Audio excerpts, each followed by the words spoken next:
Assalamualaikum warahmatullahi wabarakatuh. Pada pertemuan kali ini, pertemuan yang ke-8, kita akan membahas mengenai hambatan komunikasi di dalam humas. Ada 12 hambatan komunikasi dalam humas yang akan kita uraikan satu persatu, dan pada pertemuan kali ini langsung saja kita masuk ke pertemuan yang pertama.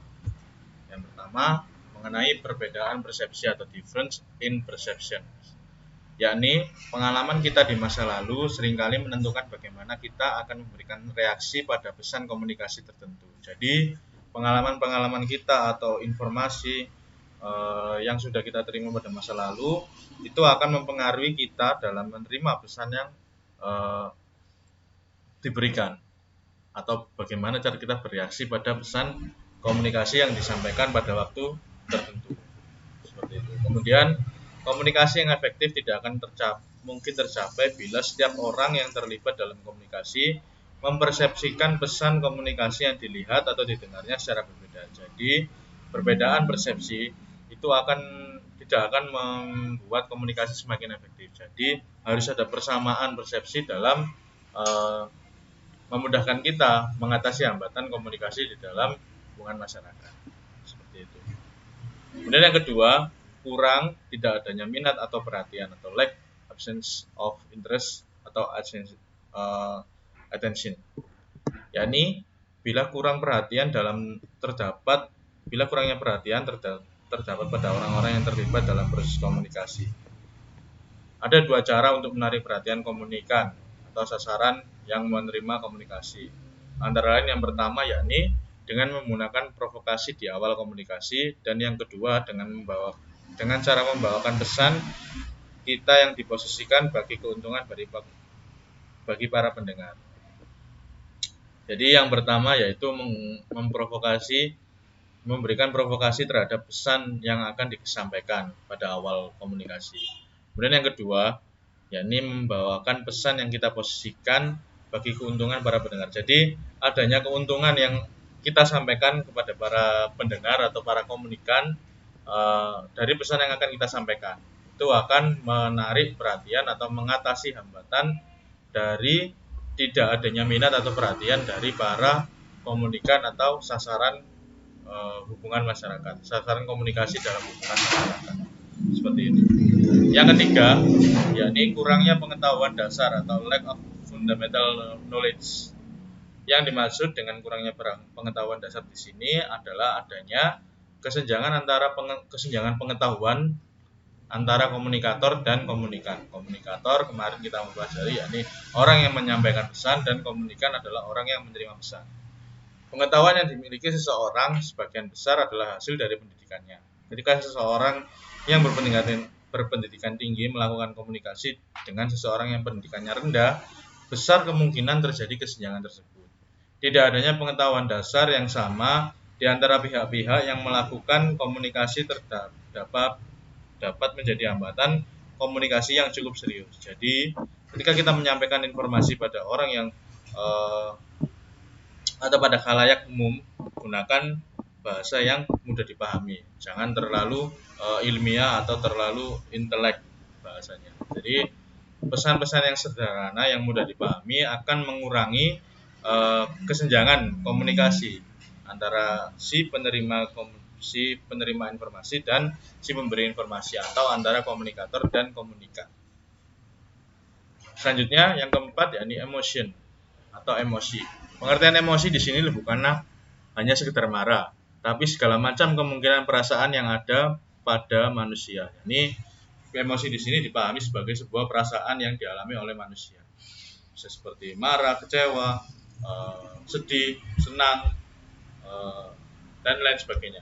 Dapat dibayangkan bila seseorang yang sedang sedih lalu diajak berbicara oleh orang yang sedang gembira, jelas keduanya tidak akan bisa mengapresiasi dan atau memahami pesan komunikasi yang semestinya diterima. Namun demikian, kadang-kadang emosi juga dapat membantu dalam komunikasi. Sebagai contoh, orang yang begitu antusias mengenai sesuatu mungkin akan menyampaikan pesannya dengan bersemangat, sehga para pendengarnya mendapat gambaran yang jelas mengenai maksud yang terkandung di dalam pesannya. Jadi selain menyebabkan ketidaksamaan penangkapan atau ketidaksamaan penerimaan informasi ketika emosinya sedang tidak sama, yang satu sedih, yang satu senang. Namun emosi juga menimbulkan keuntungan, yakni dengan begitu antusiasnya orang yang menyampaikan informasi, maka akan memperoleh gambaran utuh para pendengar yang menerima pesan tersebut. Yang kelima, yakni kepribadian atau personality. Bila emosi munculnya bersifat sementara, maka kepribadian adalah faktor penghambat yang wujudnya relatif tetap ada pada manusia. Ada orang yang memang pendiam, riang, tertutup, bisa bicara apa adanya, pemurung, mudah tertawa, serius, dan sebagainya. Adanya macam-macam kepribadian menjadi tantangan tersendiri pada komunikasi kelompok. Karena orang-orang dalam kelompok tentu memiliki kepribadian yang berbeda-beda. Pesan dalam komunikasi kelompok sering barangkali harus dipertimbangkan sedemikian rupa, sehingga tidak menjadi sulit diterima bagi orang yang kepribadiannya berbeda dari rata-rata orang. Jadi, karena kepribadian modelnya beragam, maka kita harus menentukan pesan, bagaimana kita menyampaikan pesan yang kita miliki kepada orang yang seharusnya menerima pesan tersebut. Selanjutnya yang keenam, yakni penampilan komunikator atau cara pesan tersebut disajikan, atau komunikator appearance of how messages are presented dalam bahasa Inggrisnya. Yang pertama, yakni yang kita terima pada proses komunikasi adalah pesannya. Namun demikian, seringkali perhatian kita tidak hanya tertuju pada pesan yang disampaikan saja, namun pada siapa yang membawa pesan tersebut. Bila seorang komunikator berpenampilan apa adanya atau buruk, maka apapun informasi yang disampaikan, meskipun pesannya penting dan bermanfaat, besar kemungkinan orang akan kurang berminat untuk mendengarkannya karena ketidakmenarikan penampilan dari si komunikator atau si pemberi informasi. Selain penampilan komunikator, bagaimana pesan disajikan juga berperan penting.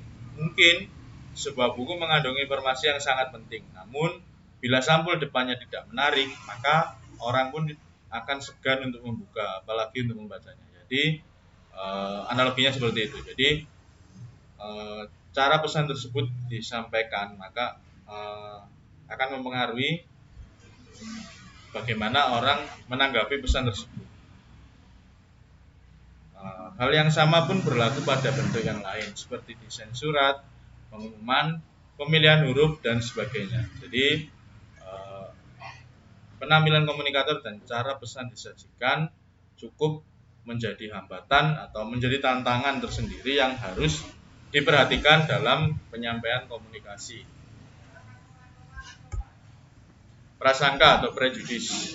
Dari semua hambatan yang mungkin ada dalam proses pengkomunikasian gagasan, barangkali prasangka atau prejudis ini adalah jenis yang paling sulit untuk diatasi. Prasangka adalah persepsi yang tidak tepat yang dimiliki seseorang mengenai sesuatu atau orang lain sebelum komunikasi dilakukan, yang sangat mewarnai pemahamannya terhadap pesan komunikasi. Prasangka bisa muncul karena tidak adanya toleransi, pengalaman buruk yang berulang di masa lalu, atau karena adanya semangat kelompok yang terlalu berlebihan sehingga memandang rendah kelompok lain, terutama dalam situasi di mana terjadi persaingan. Jadi ini adalah hambatan yang sulit dihadapi, yakni prasangka ini. Jadi untuk menjembataninya, kita harus mengoptimalkan hambatan dalam mengatasi hambatan-hambatan yang lain sebelum menghadapi prasangka ini. Karena prasangka bisa dilihat bisa terjadi karena banyak faktor tadi.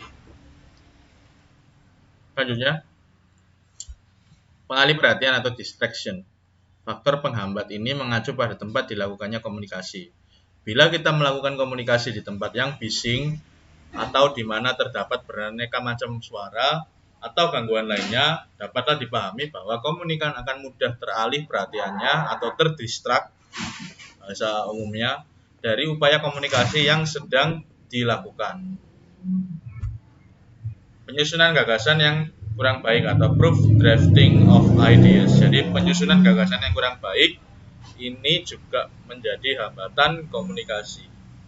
Inti dari faktor penghambat komunikasi ini adalah tidak adanya upaya untuk mensistemasikan penyampaian gagasan. Pesan komunikasi harus disampaikan dengan terperinci. Barangkali bisa dimulai dari pengantar, penjelasan umum, pengertian istilah yang digunakan, dan lain sebagainya. Jadi, dalam menyampaikan gagasan, kita harus menyusunnya dengan baik. Karena jika kita tidak menyusunnya dengan baik, maka akan menghambat proses komunikasi. Tidak mendengarkan dengan baik atau not listening well. Seringkali kita berpikir bahwa komunikasi adalah tentang berbicara, membaca, atau menulis saja. Padahal ternyata 60% dari kegiatan komunikasi kita digunakan untuk mendengarkan. Jadi mendengarkan juga penting. Agar perhatian kita fokus pada apa yang disampaikan oleh komunikator atau orang yang memberikan pesan. Kemudian yang 11, prioritas perhatian atau priority attention. Di zaman ini kita mengalami over information, bahkan over communication. Begitu banyak perhatian yang harus kita bagi pada banyaknya sumber informasi yang mengarah pada kita, dengan kita sengaja mengarahkan diri kita pada informasi tersebut. Mungkin seperti koran berlangganan, TV kabel, atau lain sebagainya. Atau yang mungkin tidak kita sengaja mengarah pada kita, ya ini selebaran, spam dalam email, iklan, dan lain sebagainya. Akibatnya kita harus benar-benar selektif komunikasi yang kita lakukan. Oleh karenanya harus kita buat sedemikian rupa sehingga bisa mendapatkan prioritas perhatian kita,